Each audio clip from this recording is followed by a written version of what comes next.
It's a little blaze spawner farm. It's pretty simple. So once you cover all the blaze spawning areas, which I just do by layering a 3x9 starting at the layer where the spawner sits, you just open up some holes here and let the blazes fall down into your little trap. And although this is not very efficient, just because if you're trying to AFK here, it fills up the mob cap around the spawners. Yeah, if you wanted to make this a little bit more cheaply, you could just put tubes all the way down, I guess. But the problem with tubes is that they always tend to fly up too when you hit them, so maybe just look at this horrible thing. Who made it? Oh, it was me. I made this for people to buy. No, honey is actually pretty hard to get, and my prices are understandable. There we go. See, it's laid out perfectly over this. Do I actually have like 4 honey left? Yeah, I do. Okay, I can lay it out pretty perfectly right there. I was out exploring and found this. How the heck did this spawn in? Some weird Houdini stuff right there. We're back at my place, and you know what? I love bees so much, I keep them contained in my little containment cell. Oh, beautiful bees producing honey for me. Just me alone. So, this is a 5x5 area. We got a whole row of bushes, because even though I'm taking only a row, that is 10 spots where the bees can actually get pollen from. And when there's lots of bees out here, a bee leaves the nest and one just pops back in real fast. But it seems like they all can't reach the rose bushes, so that's a problem. But as you can see, it's not that big of a problem. And when we do that, we have this system where okay, where is that redstone does? I thought I fixed this. There was a creeper explosion right about there. I mean, right about here. I was trying to sleep during the night, but I guess forgot about this. I didn't see that. See over here, we got all the minecart racing underneath, collecting all the items wherever they fall. This goes beyond the scope of the bee field. And right over here, got a little AFK fishing farm. But we've got some good stuff in here already. Chased by a spider jockey. Chased by a spider jockey. Move your butt. Get out of here. Spider jockey time.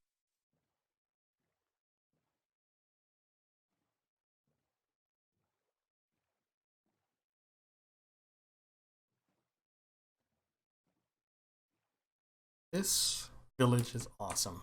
Mainly because it is just, well, maybe 200 blocks out by boat.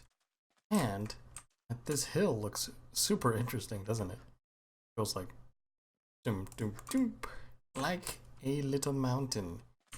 We've got a savannah village on the hills, basically. And I'm just taking all the villagers. Oh, I forgot the boat. Always forget the kidnapping device.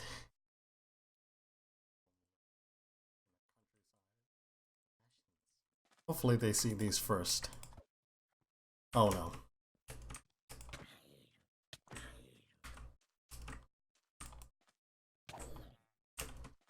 Villager! Villager! Where the heck are you going? Oh crap. Oh crap. Oh crap. That is a spider with strength. No, villager, are you serious? Bro. Villager, I'm gonna have to sleep.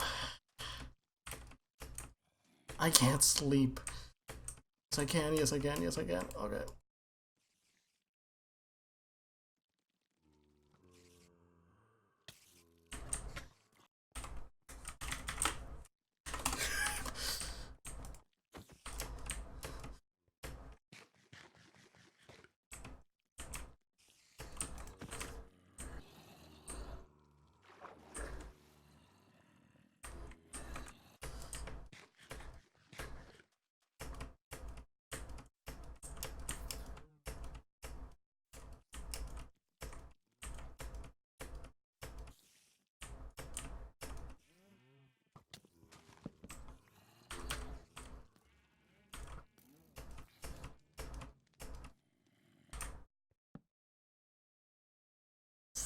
Are you serious, bro? No one online. Sleep with me. Hopefully the villagers aren't just dead. Ugh. Villagers, where'd you go? You can't just have been turned and then despawned. Ah, this is horrible. This is horrible. Absolutely horrible. I'm so dead. Are you serious, bro? What kind of bow was that? Where the heck? Angry. Angry. Just angry.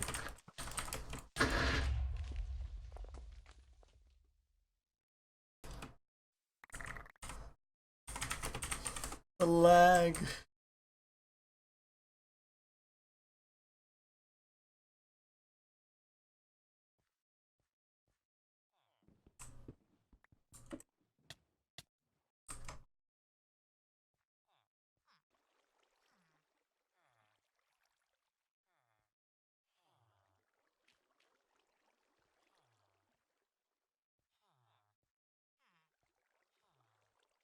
So we're out here in the shopping district again, and we're gonna see what we got sold for the last few days. It's been the last few days since I built this thing, so time has passed very, very slowly for me. Done so much, but hey, 1 diamond, 4 blocks of honey. Oh yeah, take that, take that. My bank account is gonna be so thrilled.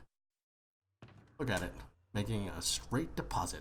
Bloop. So I upgraded our little villager freighter thingy mabobber to Impulse SV's design, because my other design not working.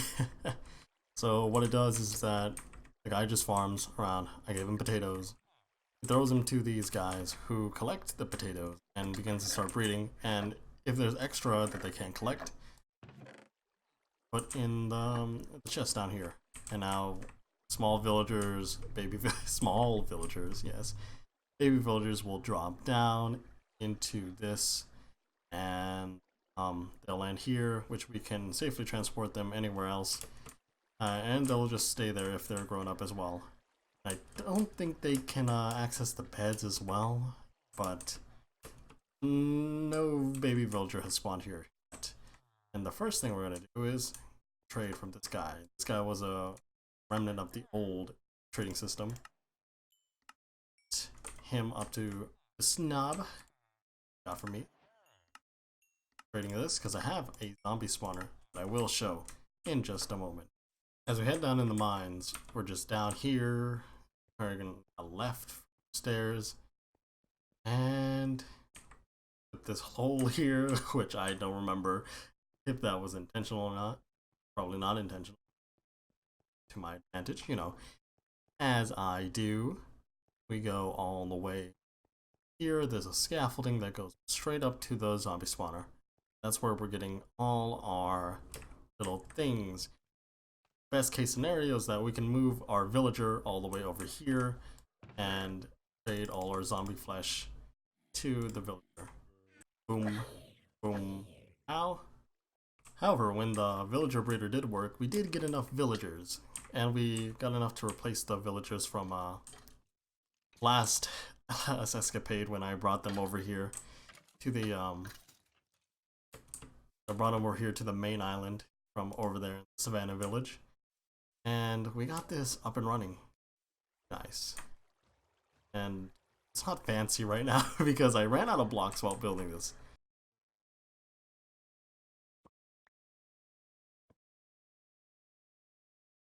So I found Joe Rowe here. Joe Rowe, Gold Rowe here. And I think we're gonna try to cure him.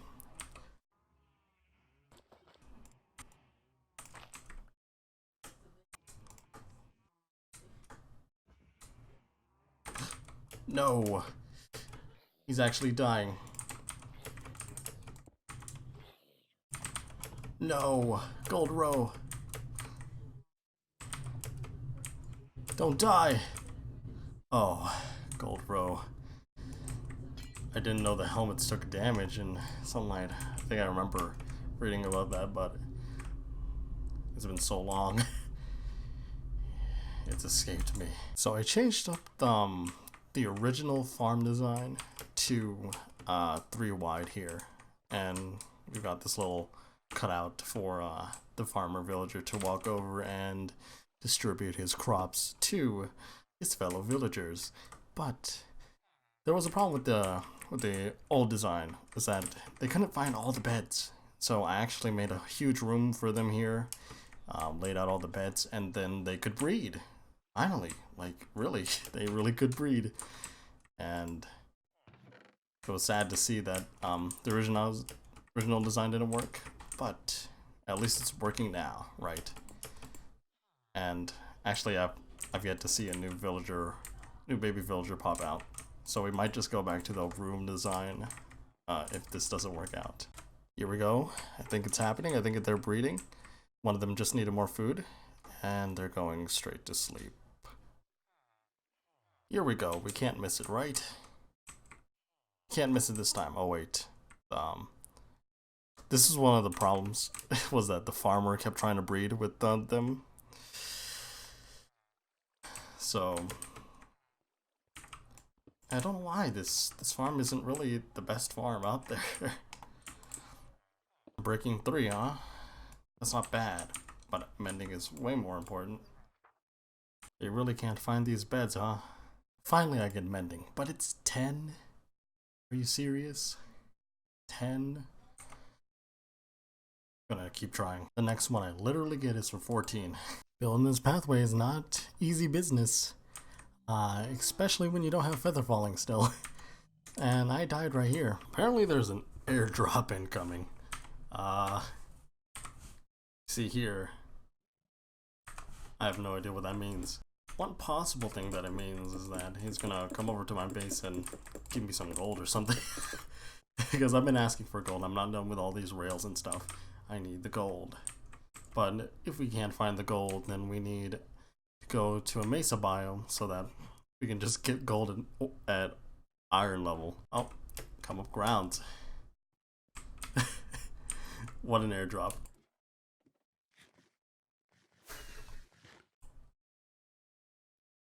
Oh. He's just dropping some iron gear or diamond gear. Why? Why have you done this? I have no inventory.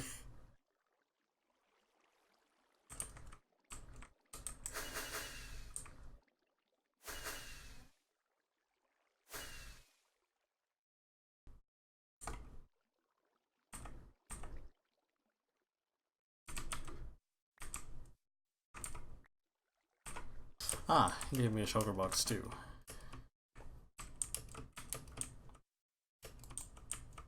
There's a wandering trader here.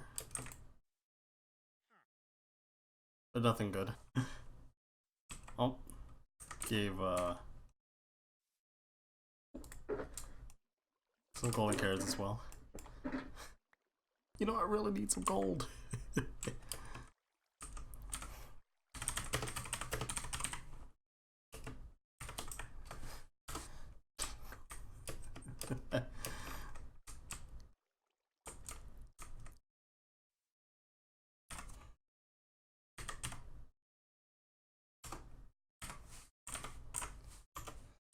Yep, I got all this stuff.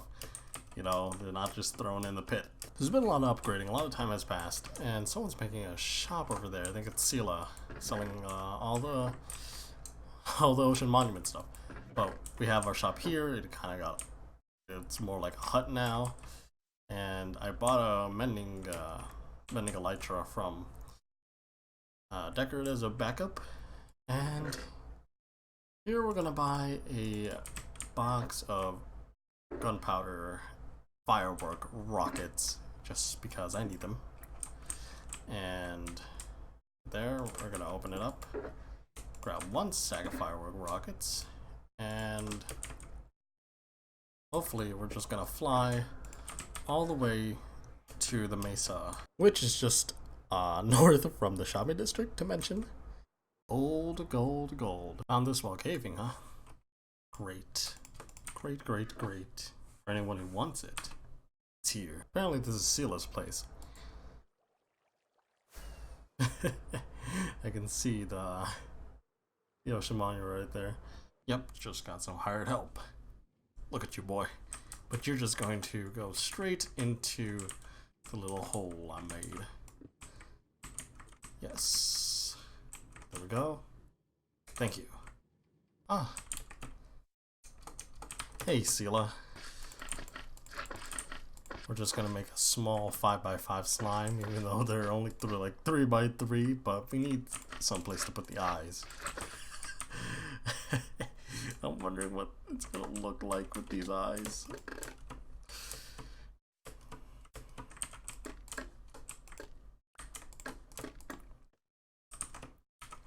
What does a slime look like again?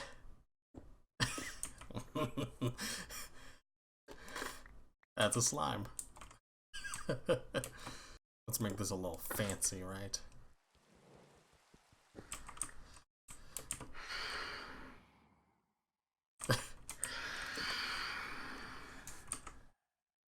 Sticky situations.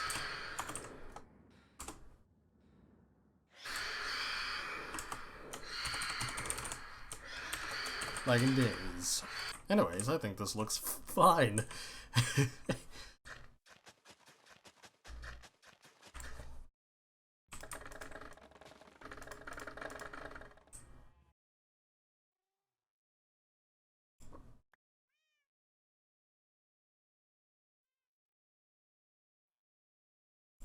Again, we're here, but things have changed. Very much so. I made this. So, the Blaze Farm, I built an M-Bombs design. So, as you can see, it's a pretty simple design. You have to clear out all this area. Put a cage around the blaze spawner, glass blocks, because they don't prevent the spawning attempts, and they just fall down into this chamber. This is a 9x9 chamber centered on the glass block, and it goes 6 down from the spawner, but it's definitely 7 down from this glass bottom to this floor, and 10 from this wall up to there.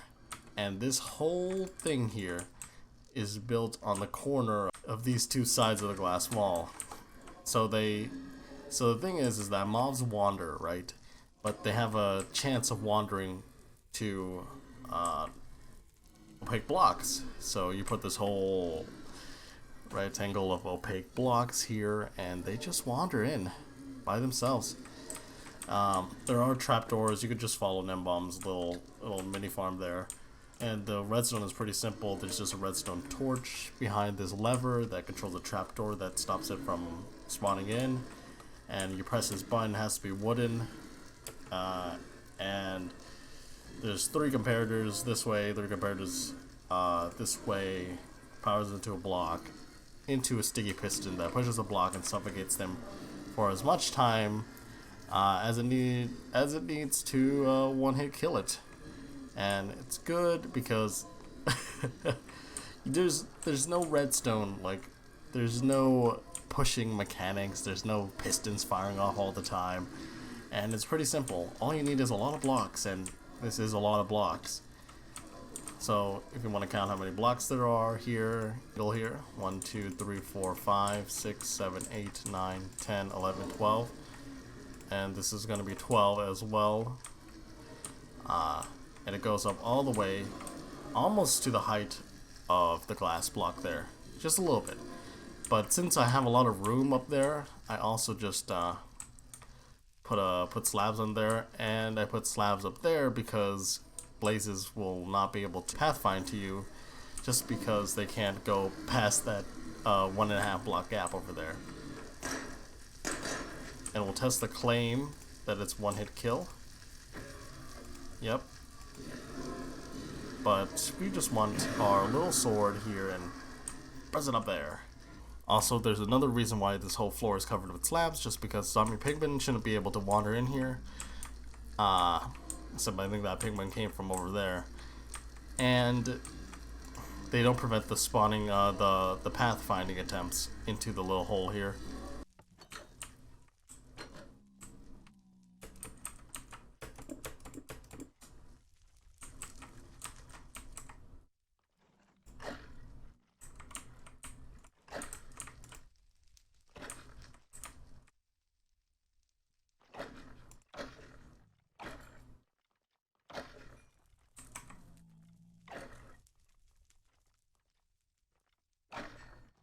Upgrades, people. Upgrades. So, this is the full design change from Impulse SV's design. We just made it 3 wide. I have glass blocks protecting every one of them except for the 5th one. Even though I think I should remove that. It's not necessary. But it works very well, mind you. As you can see, there are some villagers in here. There's 2 right now, so that's okay. That's good, right? So I just have all the beds facing like that. There's a reason why the bed heads are able to be seen by the villagers over there, so they can think that they can reproduce. And yeah, that's pretty much it. I also just put all this glass around here because the babies would have enough room to actually move around in here, but we only keep these guys contained here because so that the farmer comes up, greets them, hands them the food without them being over here and such like that. And the other thing is that babies would like to follow and talk to the adults, so if the adults were right here, they would be coming in and talking to them without going near that hole, and possibly that increases the chances of having another adult villager in here, and then I'm gonna have to separate them. So this has been working flawlessly. As you can see, it goes up here into this little drop chute, which I built a little bit too low, but it prevents entity cramming as well. And they're getting just launched. But yeah, we have them drop in here. The reason why they're brown and red is because the parents just decide which coat the baby gets when they're born, you know. And they grow up with those coats. Idea is to make a villager trading hall, but right now it's just a crop farm for every type of crop. And it's Mango's design, but for 1.14.3 it still works, and it works pretty well. Now, here's some problems that you might run into with this build. Even if you put this villager in here last, like you said, it still might take the composter. So you just get one in here, trade with them, lock their trade in after you place in the composter as well, and for each cell you do that, just trade with them. And if they ever get like stuck here, like they don't look like they're ever farming, it's because this guy, or they can't find their composter. So take out their composter within their work area, wait till they start wanting to work, and then oh, thank goodness, then replace it. Keep replacing it, wait every like 10 seconds so that you can see if they recognize that this is their work area. As you can see, all the guys are around there now. They're just chatting along with the middle villager, and they will give them items when they have excess. So yeah, or if they want to breed. That's also the possibility. And we got this little walkway. I totally forgot to make this part the walkway as well. I was like, dang, I am missing something here, right? These are almost all filled up, except for the beetroot, because the beetroot is insane and carrot is a bit slow to grow. They're all the same growth speed, but like I planted them like first. Anyways, guys, I think that's going to be it for this episode. I might be building a cactus, sugarcane, and bamboo farm later, and maybe a kelp farm. I could sell those as well. I've been thinking of selling everything that I made here because everything's automatic now, right? And if you saw, I got some pigs as well. But yeah, we made farms, we upgraded farms. It's mainly a good thing, right? I don't have to manually do everything now. These farms are just manual just because, for the sake of continuity with the with the nether wart, because nothing actually automatically harvests this nether wart. But yeah, that's gonna be the episode, guys. Have a good day, good night, good life. See you all in the next one. Bye bye.